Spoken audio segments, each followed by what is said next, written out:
and welcome to livealittlehigher.com. We continue learning from the book of the Beis Halevi on Ahavas Israel. It's a beautiful, beautiful book. It's full of stories and full of practical advice on how to come to love our fellow like ourselves. Today I'm gonna teach from the Appendix C, which talks about practical applications on how we can really foster this love towards others. Nothing is by coincidence, because we're walking with our forefather Abraham with Parasha Vayera today, and we see that he really personified this attribute of loving everybody like himself. And he did it in an incredible way, the way that he took care of people. So we can learn about loving your fellow, many things. We can go through the whole book and learn and learn and learn. But there's a saying in Colombia that says, del dicho al hecho hay mucho trecho. From the saying to the doing, there's a long way. But here, we get practical advice on the way in which we can perform this mitzvah, and there's some ideas from incredible rabbis and sages. So it starts with a story that there were two synagogues in a town. One of the synagogues was a very wealthy synagogue with a lot of wealthy people. The other synagogue was a little shtibel with not wealthy people. It was a really run-down synagogue. So every year in Simchas Torah, the wealthy synagogue had it had alcohol, and the people were dancing, and they had food, and it was a whole party. This other synagogue, which was really, they didn't have so much money, they didn't have not even to do kiddush. They were very, very poor. So one year they decided, you know what, let's do something. For a whole year, everybody from their kiddush cup on Shabbat, when they do kiddush, put a little bit of that wine in a bottle. And every Friday, you're going to be putting a little bit of this wine in that bottle. And at the end of the year, by Simchas Torah, we'll have enough bottles to cover the lechaims. And what happened was that the year passed, and when they opened the barrel, because everybody came and they poured into this barrel every week, there was only water. So what happened, and why did this happen? It turned out that the first donor of the wine figured out that with 30 members of the synagogue, if everybody's pouring wine, if he puts water, nobody's gonna feel that there's lacking of wine. And so every week he would put water instead of wine. What happened is that the second donor and the third donor, until the 30th donor, they all had the same idea. So nobody put wine, and they all got water. So whether the story is true or it's not true, the lesson is true. And it says that when one person thinks there are so many people out there, someone else will take care of it, and everyone else thinks the same thing at the end of the day, no one takes care of it, and every person must commit himself to the action. And if everyone will do, so we will be united as one and greet Mashiach soon in our days. So yeah, when you have the opportunity to be kind, don't think, oh, someone else will do the kindness for this person, not me, someone else will do it. But if everybody thinks like that, then at the end of the day, nobody does kindness. So when you say about someone, he's a good guy, he's a hard worker, he takes care of his family, when we say positive things about people, when we affirm the good in other people, then we are fulfilling this mitzvah of ve'ahavta le'erecha kamocha, that to love your fellow as yourself. And everybody needs a good word, right? So it says here that if you hear about something that can benefit someone, there's a program in the government that's going to help you with the tuition of the schools or something, and you know your friend needs the help, like go and tell him, these are things that show our love for our fellow. And then he says also here that there's a simple example in order to make this real. And he gives an example, like for example, you're walking down the street and it's nighttime and you see that the car of your neighbor, the lights are on. He turned off the car, but the lights are on. Then you know, like, okay, today there's many cars that automatically turn the lights off after a few minutes. But you would think, okay, if the car doesn't turn them automatically, this guy is gonna wake up tomorrow, he was gonna have to go to work and the car has no battery. So he says, a nice thing to do is to wait for 2 minutes and see if the lights went off or not. And if they don't go off, then go and tell your neighbor that the lights of the car are on. So these are tiny things, examples of everyday, very practical things that we do that we don't think. But at the end of the day, every time you do something like this, you are fulfilling the mitzvah of loving your fellow. The other thing they give us here as examples and ways to keep doing this mitzvah says that be happy when something good happens to someone else and be sad for someone else if something bad happens to someone else. So this is an unbelievable opportunity. Every time you get an invitation in the mail, like how many people they get an invitation to a wedding or a bar mitzvah or something, and the first reaction is, again, I have to go to another party. I would prefer to stay home and just watch the TV, and I have to get dressed and I have to buy a dress. What a nuisance. Instead of thinking like that, you have to be besimha. Oh, Baruch Hashem, Mazel Tov. I'm so happy for this family. Even if you don't go to the wedding, but you're happy for them. And so it says, and if God forbid, someone needs a refuah shelema, needs to be healed from a malady or something is happening to someone, don't look the other way. Just say, okay, I'm gonna pray the healing for this person. I'm gonna call them to wish them that they should get well. All these little things we do, we are performing this beautiful and wonderful mitzvah, which really are Abraham Avinu personified completely. Another advice that they give us is that we should always speak softly and calmly to our friends, showing endearment and respect. When you speak to people, think, how would I like someone to speak to me? How would I like people to relate to me and speak to me? And in that way, you're going to know more or less the way that you should speak to other people. So he says here that the Rabbi David Sutton, who is the author of this book, he tells the story that he was once in a store and he needed something that he couldn't find. So he goes to the guy in the checkout, the cashier, and he says, I'm sorry, I'm trying to look for this item. Can you please help me find it? He says, it's in aisle 3. Goes to aisle 3 and he looks and looks and he can't find it. So he goes to the guy and he says, can you help me a little more? I can't see, I don't find it. And the guy, instead of getting up and showing him where it is, he tells him, look a little more, put more effort. So he says that the cashier was alone, there were no other customers, and the way that he spoke to him was not a nice way. It wasn't a loving and nice way to speak. So he says, for example, is talk softly and pleasantly when giving directions. Don't become exasperated if the person isn't writing them down or if he asks you to repeat the instructions. Like, be patient with people. Be kind to them. Sometimes we need extra explanation too.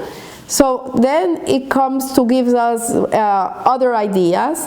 And it brings out one from the Orchos Tzadikim, which is a book that was written, it's known as the Shar Ahava, which is a book of ethics that was written in the 15th century in Germany, and we don't know who the author was. He was known as the Orchos Tzadikim. And he also mentions many ways to attain love for another Jew, and he gives us here a list. One is help them according to your abilities. Like, God is not asking you to help people beyond your ability. He's telling you help them according to your abilities. help both the poor and the wealthy, lend them money. If you can give it to them without having them to give it back to you, give it as a gift. And it says also to wealthy people, also be nice to them. Once in a while, send them a gift, call them up, tell them how are you doing. You know, people who are on the top are very lonely people. So last week I had the opportunity to help a bride, and there's this lady that is marrying her daughter, and it's very expensive for her to marry the daughter. So she asked me, how can I do to get extra money? So I said, don't worry, I'll text a few friends and I'll put some money for you. And you know what? The response was amazing. I said, I'm helping a bride to cover her cost. Anybody that wants to help in this mitzvah, it's a beautiful mitzvah. It says that when you take care of a bride, Hashem takes care of you. And I got like $2,000 of friends, and I sent them to her, and it helped her a lot. So we see that we're always given opportunities to be kind, to do hesed, to feel for other people. And he continues saying that we have to help according to our abilities. He says also to act always honestly in our business. This is a way to show love to our fellow. When you're honest with people and you're not doing to them things that you wouldn't want them to do to you, that's also being loving. Don't always be so exacting. Like, don't be a person that is so exact with everything. Like, if you give me 3 carrots, I'll give you back 3 carrots, and you're counting all the time how much people give you and for you to give back. Like, if that person calls me 3 times a week, I'm gonna call them 3 times a week. No, don't be exacting, just be generous. He says, always want your friends to benefit from you rather than trying to gain from them. Try always in your business dealing, don't try to be that person that's winning everything. Let other people make money too. Be kind. It says, speak pleasantly to others, to always use nice words when you're talking to people, positive words. It says, carry the yoke of the world on your shoulders, don't put your load on them. Like, don't put your heavy stuff on other people. Carry it yourself. Greet everyone happily and with a smile, and try not to argue with people. Get out of the fights. Don't argue with people. When I find myself in situations where it's hard, I tell them, okay, we can agree to disagree. It's okay. You can have your way of thought. I respect it, and it's fine. You can back off. Then we have to comfort people in their times of distress and worry. When people are going through hard times and you show that you care and you're there for them, this is a way to love others. If your friends tell you a secret, don't go as a gossip monger amongst the people to tell everybody what this friend told you. Keep it to yourself. Always try to give others the benefit of the doubt. Let's not be judging people. That's not our job to be judging others. We have to always think good about people. Show respect to everyone in word and in deed. Don't be arrogant, don't be haughty. Instead, be humble. And let your intentions be L'Shem Shamayim, for Hashem's sake. Wherever you do something, do it for the sake of heaven. Do it for Hashem. It's a gift to God.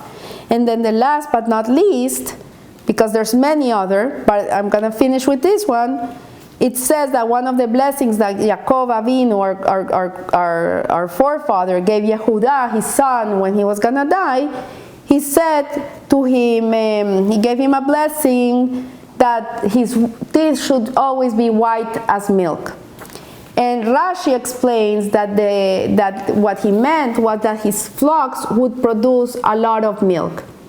And the Gemara in Ketubot, however, explains that it means that when a person smiles to his friend, displaying the whiteness of his teeth in a friendly smile, it is better than if he's giving him milk. So a smile is worth millions.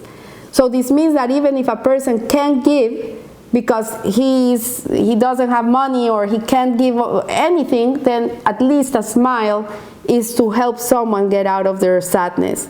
And Rabbi Yehuda Ades one explained that this graphically with an allegory of a man that is standing outside of a synagogue, and it's a very hot day, and he's distributing glasses of cold milk to people, but he's in a hurry and he's not smiling to people. And then nearby there's another man, and he's not giving anything to people, but every person that passes through him, he gives them a smile and he wishes them to have a beautiful day. So who is doing more for other people? The person that is giving them the milk, or the person that's smiling? So the Gemara says that one who smiles is doing much more. And Rav Ades explains that we can see from here that giving somebody emotional support, it's talking about emotional support, is greater than giving him physical support. And a person can survive on an empty stomach, but an empty spirit is harder to deal with. Person die from sadness. People can die from sadness. People feel nobody's looking at them, nobody cares about them. It kills their soul.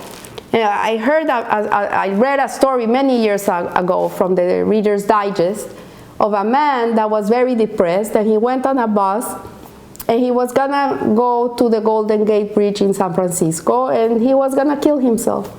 And he thought to himself in the bus, okay, if someone smiles at me, I'm not gonna take my life. Nobody smiled at him. He looked at people, he smiled at people, nobody smiled at him. When he was getting off the bus, he said thank you to the bus driver. The bus driver didn't even look at him. He mumbled something, he got out of the bus, and suddenly this couple, a Chinese couple that was on a honeymoon, asked him if he could take a picture from them. And he took the picture, and he said, these people are gonna smile to me. And no, they didn't smile. They didn't smile. So he said, okay, this is it. I'm gonna throw myself. And he jumped. And while he was falling, he looked up and he said, God, what did I do? I'm so sorry. Please forgive me. I don't wanna die. I don't wanna die. I promise you that if you save me, I'm gonna dedicate the rest of my life to smile to every person I look at. I'm gonna give a smile to every person. And eventually he fell. He broke every bone in his body, and there were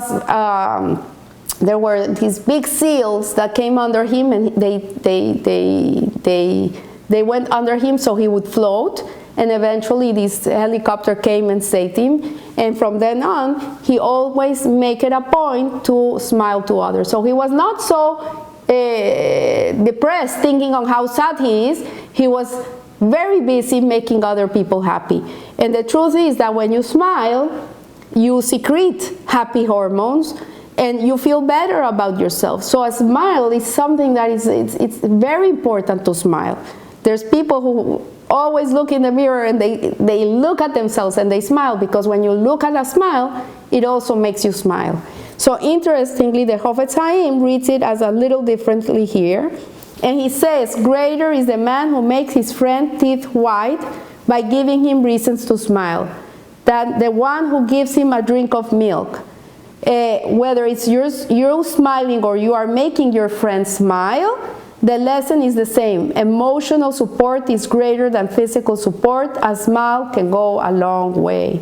And we see that a smile is public property. It's not your property. You're not looking at yourself, but you see the person that's smiling or is not smiling. So your face really is not your property, is the Reshut Harabim, public property, and your heart is private property. So whatever is going inside your heart, it's you.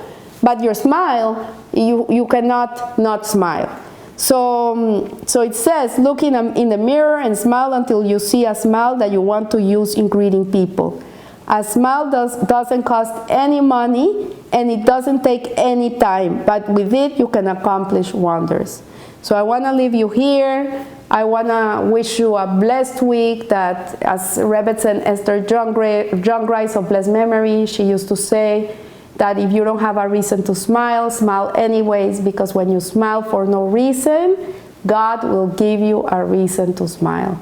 So you should always have reasons to smile, and you should always make all people that are around you smile. And thank you. Live a little higher.